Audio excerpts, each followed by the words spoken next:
Aloha and welcome to the Be Positive, Be Spontaneous, Have Fun podcast. I am so thrilled to welcome our guest today. I'm your host, Laura Reed, and our guest resides in Maui. She is the brand new Club Growth Director, and it's my honor to welcome Charen Kepler to the show. Welcome, Charen. Hi, thank you, Laura. Thank you for having me today. Yes, I'm Charen Kepler. I am the new District 49 Club Growth Director for the 2021 to 2022 Toastmasters year. I come from Maui, so my home club, the first club I ever started back in October 2016 was Moali'i Toastmasters Club out in Lahaina, and it was a corporate club. But then when the pandemic happened, we kind of dismantled, so now it's an open club. So we can talk a little bit more about that later on, I suppose. And then I'm also a part of the parliamentarian club in Hawaii. Because of my new role in the district, I thought it was probably good for me to get more knowledgeable in meetings and parliamentary procedures, et cetera. So yeah, I'm happy to be here. Thank you for having me. Fantastic. Could you tell us more about what led you to want to be the club growth director and what that process was like? Okay, well, this is a perfect. So when we became a open club, I realized that when we were a corporate club, there was a lot we didn't do or know. Just because when you're in a corporate club, it's a little bit more sheltered. You have a little bit more individuality, I suppose, or a little bit more of a cushion because we had a corporate that funneled members for us, which was really nice. They were either forced or desired to grow. And so when we moved to being open, it became a challenge to find members. We never really had to recruit so hard. So I joined the Club Growth Committee. I was also the area director for Area 3 last year. And I learned a lot, and I'm happy to say Moali'i survived. We went from a club of 20 plus to 3, and we had to rebuild it in the last year. And I learned a lot through the Club Growth Committee and being the area director. And it just seemed a natural step to then now be the Club Growth Director for the district. And that's wow. You went from 20 to 3 or 3 to 20, did you say? 20 plus. I think we ended up with 23 members right before COVID, and then 3 members at the next membership dues timeline. Wow. 3 dedicated people that I absolutely love and adore for sticking through it. And so now we've built up. We actually are about at 12, but a very, very strong 12. And we've learned a little niche. We figured out because Moali'i out in Lahaina, our corporate club was Old Lahaina Luau, and they are a very Hawaiian organization based on Hawaiian values. And that's, kind of the root and foundation of what the club started. So we thought, hey, well, we're all pretty knowledgeable, and we know people that are knowledgeable, and we know people that want to be knowledgeable in Hawaiian culture. Why don't we make it, like a Hawaiian club? Not really super speaking Olelo or the language necessarily, but just topics, relevant things of living in Maui or living in Hawaii, about Hawaiian history or Hawaiian people or events, holidays, things like that. And that's kind of our theme. So anyway, not to go on and on about that, but oh, that's great. That's kind of how we've turned it around. And I feel that a lot of clubs out there are struggling and did struggle during the pandemic. And even without the pandemic is a struggle because we're not meeting in person. It's much harder to keep members and gain members when, it's over camera and Zoom and all that weird stuff. People like interacting. That's what's so lovely about Toastmasters. You get to meet and commune and have fellowship. So anyway, I would like to help others in the district. And as Club Growth Director, I can do that. Absolutely. Well, it sounds like, as you said, you learned a lot. What are some of the top lessons that you learned as far as growing that club back that you're going to be taking with you to this new position? Oh, yeah. Okay. Well, I don't know if it's anything new, but just reiterates the importance of teamwork and really needing others and others to get people to champion your cause. You need supporters. You need to find those people that are willing to help out and have the same vision and goal. And so building a team, everything starts with a team. You can't do it alone. And so that's one. I hope to build a really good Club Growth Committee team, which I am in the middle right now of recruiting and trying to get regular meetings and discussions and set goals and have an agenda and make plans and take action to help the district and the clubs achieve their goals. And ultimately, we're all in Toastmasters to help ourselves develop and grow and become better communicators and better leaders and public speakers. So obviously, utilizing those skills and building off of each other, and building teams and making things better than we left it. That's kind of my motto this year, is leaving the thing, this team or the district or the area or whatever, better than I found it, which is really hard, Laura, because District 49 is pretty freaking amazing, right? Oop, I don't know if that's a good word or not, but no, it's okay. It's not a kid show. Incredibly hard workers, very successful, always get certain levels of distinguished clubs, and achieving all kinds of things. So it's big shoes to fill, but I'm excited to do it. And I know that there's people out there that's going to be a part of this journey and this team to take the district even better than it was.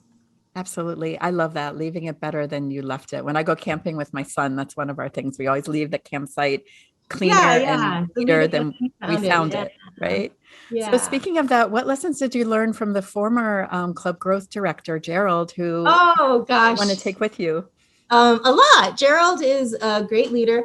Shirt wearing, Toastmasters branding. I definitely picked up from him. Nice. And follow-ups. He was really good about following up and just touching base and emailing and sending a note and really fulfilling requests. I know that I had asked for a letter template that could be sent out, and he created it with his team and sent it out, and we could use it.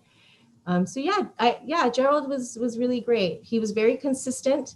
I feel bad for him because I don't think that the committee that he put together was able to commit. It's again, COVID pandemic. It was a tough year last year. People were going through constant change in life, job, no job, or just whatever, going into the office, not going in, masks, just, it was crazy. And I think that he handled it really well. And so I look forward to taking what he started and continuing it on. And it was a really tough year. And it looks like this year that you're going to be in now there's a lot of uncertainty, right? We don't know, are we going back in person? Is it hybrid? Is it going to stay virtual? Mm-hmm. What are some of your we're all hanging on by the edge of our seats to see what direction Toastmasters International sends us, right? I think that the best thing to do is to be prepared for it all. I personally hope to do hybrid. I know that many clubs may not be able to have the technology and the finances, I suppose, to support technology to have a hybrid. But I really enjoyed having online meetings. It was very convenient. You could really reach out and touch people from far away. So I don't know what the future may hold, but I think we should be prepared for it all. I actually kind of put it into the next agenda for our Club Growth Committee meeting to talk about what message are we going to send to the district when the news breaks, right? What does it mean? What does it look like? How are we going to be able to support people during that transition from going just to Zoom to whatever the possibilities may be? What are some of your ideas for doing that, for what the messaging is and how you're going to support people? Marketing is not my background. Sales pitching is so not my background, Laura, to be honest. That's why I got to find people that are good at it. Gerald was actually really good at it. He had good, little taglines or bits of inspiration or creativity that if you listen really good, you can really glean off of. I can't remember off the top of my head any of the brilliant ones that he's just said, but I'm not too sure. I think that it should be something like embracing the technology part of it. I think some people had a hard time, right? It's an uncomfortable, weird thing, letting somebody into your home through a camera, which is why I have a virtual background. But, hoping to make people feel comfortable in that, and asking people and clubs what resources they may need in order to transition to whatever, looking for funds if they need technology type of equipment, or sending a mentor or a club coach who is savvy in technology that can help see what they need and what they have and put it together to make it work. I don't know. There's a lot of conversations that can be had. And that's why a team works so good together, because you get all of those ideas out and then you can kind of filter through and choose which ones, are going to work and which ones we're going to try. Yeah, absolutely. It sounds like building a team for you is going to be like really key. So you can focus on what your role is and have the marketing people or whoever else, come in and be enthusiastic about that job. What strategies do you have to offer others as far as recruiting and how to build that team best? Again, it's like how you said, it's going to be really weird because we're transitioning, right? Like, Yeah. I definitely had a difficulty recruiting, not being able to interact with people. The social distancing of COVID and the pandemic was just crippling, or, very challenging on how to connect and have those conversations with people. I am very old school. I just like to talk about it, just converse with people, ask them. And in my career, I'm a leadership development person anyway. So I'm always having those conversations on how people can or want to develop and improve and get better. And what do they want out of leadership? Do they even want leadership? How do they communicate, et cetera, et cetera? And finding what drives them or what their goals are and connecting Toastmasters to it. Right. You just kind of be like, loop it in. Oh, well, hey, Toastmasters can help you with that. Like, oh, I'm always having a problem with my friend. Well, hey, Toastmasters is about communication and receiving and giving feedback. This would be a great opportunity to learn, and maybe your communication with your friend will be better. Just whatever, just really connect personally with somebody. But you have to have those conversations, and the best ones are in person. So it's tough. I think that utilizing a lot of different advertising is important, just kind of get people in, whether it's social media or newsprint or websites or whatever. But then there really should be some kind of form of contact, not just through email. There should be a call or maybe set up a Zoom. It'd be really nice. It's time consuming, but the relationship building in the long run is worth it, right? Because this person feels invested all of a sudden, and they feel a connection, hopefully, to you, right? They're being inspired. So anyway, that's kind of how I do it, or how I would do it, or try to coach people to do it. But the opportunities are hard right now. But as we open up slowly, the country opens up, we'll have more of those opportunities. So again, I'm depending on a marketing strategy, team building people to kind of figure out what can we use now, right? In the meantime, until we can do it face to face. Yeah. I mean, if there's one thing I think we've all learned this past year, almost 2 years, is that there's no guarantee, right? We can't really count on any one thing to happen. So I love your idea to just be prepared for all the possible scenarios you can think of right now and to make the most of what we have now. And it sounds like, you're recognizing most people are still here, whether they're comfortable with it or not, they're here on the screen. So why not use that as much as we can to still try to foster those relationships and contacts and reach people. Yeah, you're a good listener, Laura. Oh, thank you. Thank you. Hey, that's a Toastmaster skill too, right? Right. Well, you brought up Toastmasters before too. That's like a great place to grow, to learn, to connect with people, obviously, be a better communicator. Could you give us some of your backstory on what got you interested in Toastmasters to begin with? Other people might not know you have a doctorate in philosophy. Well, okay. Well, let's correct that one. I'm in a program to get my doctorate. That's amazing. In organizational leadership. Thank you. It's something that was inspired by being COVID, stuck at home and not working, and thinking, what can I do? And I've always wanted to. I've always thought about it. And I thought, hey, this is a great opportunity. So I just dove in, and that's currently the thing, and Toastmasters and family, of course, that's keeping me busy. But my background is, let's see, I don't even know how far back to go, but I've always been somebody that was in front of a stage, whether I sought it out or it found me. I was always I did theater and then speech and debate in high school and growing up, and in college. And I started working at the Old Lahaina Luau as a dancer, because I have a hula background. I'm Kanaka Maoli. I'm Native Hawaiian, and my lineage is from that side of Hawaiian culture. And I eventually kind of moved up through the rankings. I started to MC because I had a background in public speaking. And then I started managing the department. And I eventually became the leadership development director of the entire company, which also includes several restaurants. So just kind of like this natural progression. And I got my bachelor's in psychology first, and then I got my master's in organizational management. And that is kind of where how I fell into that position or rose to that position within the Old Lahaina Luau corporate umbrella.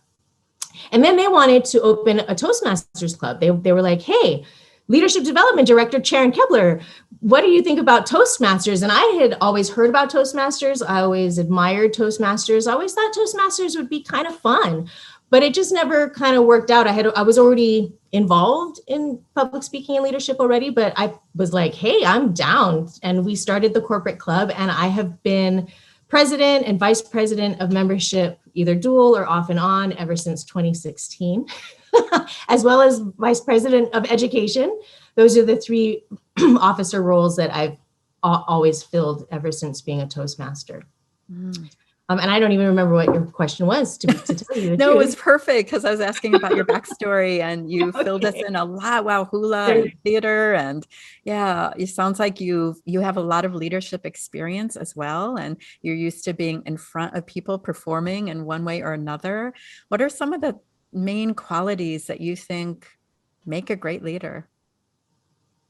Oh, this is an age-old debate, because there's a lot of theories, there's a lot of styles. I think you need to be them all. Mm. I feel that leadership is not about the leader, it's about the follower or the employee, whatever you want to call it. Yeah. And I feel that it's situational. So your leadership should adapt to the needs of the person that you're leading, that you're responsible for. So I guess some people would call that a situational leader, but I don't see myself as situational either. I also see myself as a servant leader. So having compassion and sacrifice and stuff like that too. Yeah. So obviously if those are the leadership qualities that I've studied and that I've practiced that I feel kind of really work, those are the types of qualities that I try to coach and mentor others to grasp onto and hold on to. And I never, ever stop learning, right? Leaders never feel like they have reached the top. True leaders are constantly trying to better themselves in order to serve better to their followers, whether it's gaining more skills or more knowledge to improve the circumstances or to help their followers or their team achieve whatever the goal and objective. Because really, leaders can only be leaders if there's someone following them and they're going somewhere or they're doing something. So that's a team of two, right? So yeah. I love that, most people, I think when they talk about being a leader, they are pretty firm in what their leadership style is. But I love that you're like all the styles, because you adapt, right? And that sounds like that's like you have a high level of, yeah, that takes a lot of emotional intelligence, empathy, compassion that you mentioned. What are your thoughts on that? How can you better just be more compassionate towards others and other leaders and who you're serving? I think that emotional intelligence you hit it on the nose with that, because in order to be compassionate, you need to understand where the other person's coming from, where their perspective is, put yourself in their shoes. Otherwise, it's just sympathy. It's not empathy, right? Yeah. So, and there's a difference between those two. Yeah. I feel as though, to be able to put your own personal agenda aside to truly look at the person or the situation with a new set of eyes or varying perspectives is really self-reflecting for yourself to kind of see where you play, what your role is or what your thoughts are. But we need to know that we're not always right and we don't always know it all. And we have to be open to hearing and listening and stopping our voice in our head and allow somebody else to kind of share and talk their ideas or their feelings, etc. But emotional intelligence comes into play because not everybody's really open about that. Not everybody's willing to say, you made me angry, right? But they tell you in ways of body language and facial gestures and just things like that. And that, Toastmasters has really helped me to hone in on understanding body language, as well as expressing myself, right? To truly be compassionate and to be able to set aside your thoughts and your feelings to really be open. It means to like display yourself in that way too, right? So if I'm trying to tell myself not to talk, I might kind of put my hand up to my mouth to remind myself, don't talk, let the other person, have the floor. Or if I want the person to feel like I'm being open, I'm not going to stand there and cross my arms, right? And so like just practicing and interacting with people, you get better at that emotional intelligence, reading and controlling your own body language in order for communication to really be open. Yeah. We think about Toastmasters so much as us speaking, like we're going to become a better speaker. But really, like the beauty of Toastmasters is how it also teaches you to be a better listener. And being a good listener, you do become a better leader, like learning how to give an evaluation, like really listen to all those, specifics, right? Count the ums and ahs, but also just the meat and heart of what someone is saying, and not just wait to talk, but really have a thoughtful response. And it sounds like that's a skill that you've really honed from your background. Oh, yes, definitely. Listening skills. Toastmasters, it's built into the agenda, right? You give a speech, you give an evaluation, you give feedback, you get feedback, et cetera, and all that stuff. And it really does help with understanding and getting better at body language, hence emotional intelligence, and listening. Because as an evaluator, you're really trying to not just listen to the content or the message, but everything, the whole package of the delivery of that speech, which really helps the person, the speaker, improve in 100% of the ways, right? Not only just content, but word choice or what they're wearing or how they moved or what hand gesture they're going to use for that. It becomes very planned and calculated and organized. And the more we do that, and the more we practice that, the better we are at doing it spontaneously or naturally, which is great leadership too, because you get thrown for a loop. Problems come or challenges come or unexpected things happen. And so, that's another one. I'm sorry, I totally kind of went derailed off of listening, but that's another one, just that evaluation and feedback, the listening skills you get, the body language and emotional intelligence you get. There's so many benefits to Toastmasters, which I always knew even in the beginning of joining in 2016, but diving deep last year and learning a lot more and just reading more of the manuals and doing a lot more of the trainings, Toastmasters is fantastic, but it really is an answer to people that want to grow in communication and leadership, and it's affordable.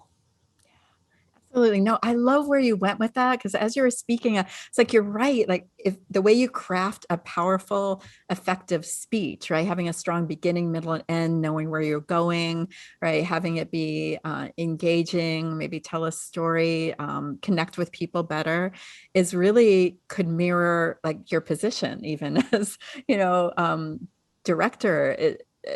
Having a strong leadership skills, really knowing like where you want to go and how to connect with everybody and having that team built behind it. Could you share with us some of your specifics that are part of that narrative of where you'd like to be when you get to the end? Oh, at the end of the year? At the end of the year, if you look at it kind of like a speech, like if it all goes as you'd like, where would you end up? That's so interesting that you asked, because the first thing that we're going to do as a team is write a vision, an actual vision, which is what success looks like at a certain time in the future. So you're telling me, the end of the Toastmasters year. Right. And I do have a little bit of an idea of what I want in that vision, but I don't want to cripple the possibilities of the vision by developing it now and telling the team. I want the team to develop it with me.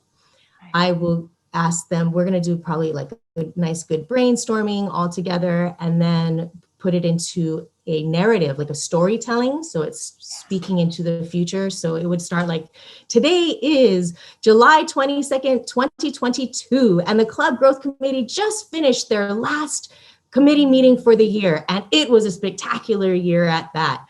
They reached distinguished club, awards. And so anyway, and it would kind of go like that, this actual vision. And I like to put that into writing, because then it's tangible and it's shared, and people, it's a reminder, and it's something that when you get a team to do it together, it's kind of like a flagship, kind of like a mission statement type of thing. It's a goal. It's something to work towards.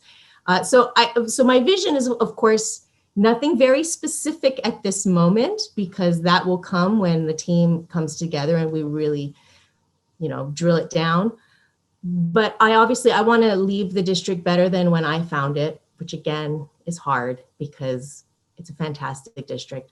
And I want to make sure that the people on the team or the people that we've touched have a great experience and have grown, or feel like it was worth their time, that they feel like they accomplished something really great. I want to feel synergy. I want the team to be synergistic together, right? Just vibing and really accomplishing goals and really wanting to get the work done and celebrating all together. We've got to make sure that that's what we do at the end of the year, that we're celebrating all of our achievements, whatever that may be. And yeah, so that's my hopes, and that's what's going on in my head about the whole thing. Inspiring and motivating. I love that. And I love that you're taking everyone else's vision of the team, like not telling them this is our vision, or not sharing that with me because you don't have it yet, because you wanted to all be, have that synergy with everyone else and be able to, you can all see it. And if you can all see it together, you can all get there and be it. And I think the idea of starting with that vision and maybe working backwards rather than just where we are now, feeling maybe a little stuck, not knowing what the future is, seems like a really brilliant way to do it as well. Yeah. Yeah, Speaking of that, wait, I was just having this discussion with a friend. Do you think it's better to have a really big, huge goal, right, that just motivates everybody, but is maybe a little unattainable, or you'd have to really push yourself, right? Or do you think it's better to have kind of very achievable, smaller goals and then have those celebrations throughout and keep reaching that? What's your strategy? Well, both. a wise man once said, and not once, he said it very often, which is why I remember it, is that when you're planning a trip, you don't figure out the hotel and the car and the step by step. You kind of got to know where your final destination is first, and then you kind of work backwards, or you fill in the steps to get there after you've already set that goal. And I personally say, when you set goals, go as high as you can.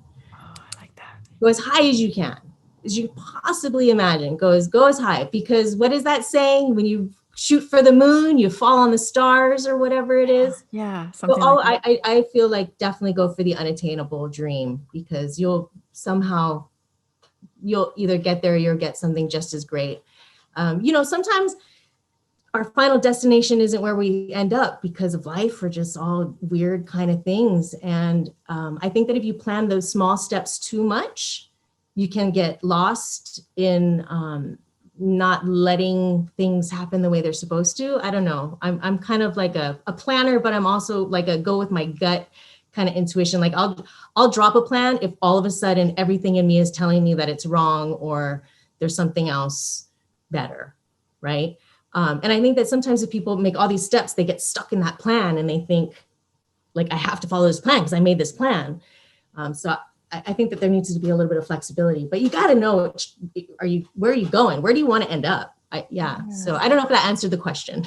No, it does. And you're right. And just the way you share it, it's so motivating, right? It makes you want, the big goals, like following the stars, rather than, I liked your map analogy too, because if you're focused too much on all the little details, you kind of don't enjoy like that bigger perspective of the journey, and just like the, rolling down the windows and feeling the breeze, right? Just to get to where you're going, instead of just looking at every little road sign, right?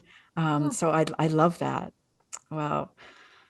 Any final words or inspiration you'd like to share with us? I obviously the district is in really good hands. I can't wait to see where you lead everybody and to witness your journey with this new role.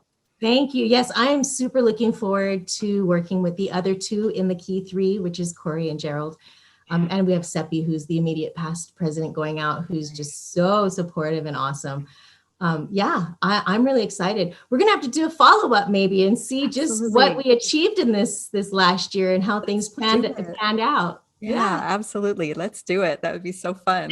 Are we going to see you in speech contests again? That's the one question I wanted to still ask you. Yes. Are you going to have time for that? I don't know. Well, there's certain leadership roles that you are not allowed to compete in the speech contests. Right. After this year, we'll see. I did compete in high school. And I did pretty well for myself. I wasn't like super, super, super awesome, but I was all right. It stresses me out, competition. I'd rather do it if it was like for a display. I don't know, right? Like if you just, I don't know. Competition just brings out a certain thing in people and in myself personally that I've learned in my own self-reflection that it's not pretty. But maybe that's an area that I need to grow and develop in myself, right? Face that and learn how to tame the beast maybe when it comes to being in the competitive spirit. So maybe, yes, I'm not going to say no, but it's not quite in my vision, but who knows? I hear you. I consider myself a pretty nice person, but for some reason when I'm playing Monopoly, it just brings out the worst in me. I'm a terrible person. I'm so competitive. Monopoly and speech contests a little bit too. But yeah, it does. Sometimes learning to deal with stress is a good thing, right? What's your number one strategy for dealing with stress? Definitely stopping and breathing, because it refocuses, it slows down your adrenaline, stops you from talking. Right? So yeah, that's the first thing. The first thing is you kind of need to know when you're going to hit that stressful. Again, that's self-reflection of knowing like what is your triggers, and maybe you don't know what your triggers are, but what are some of your symptoms? Like some people know immediately because they start to get flushed or they start to feel their heart beat faster, right? Or their palms start to sweat. So once you feel that, whatever that thing is that my body knows I'm stressed before I know I'm stressed. Yeah. I just totally pause and I stop everything and I breathe and I slow down my mind and I don't say anything and I don't do anything until I can kind of calm the nerves down. And then I start again. Try it again.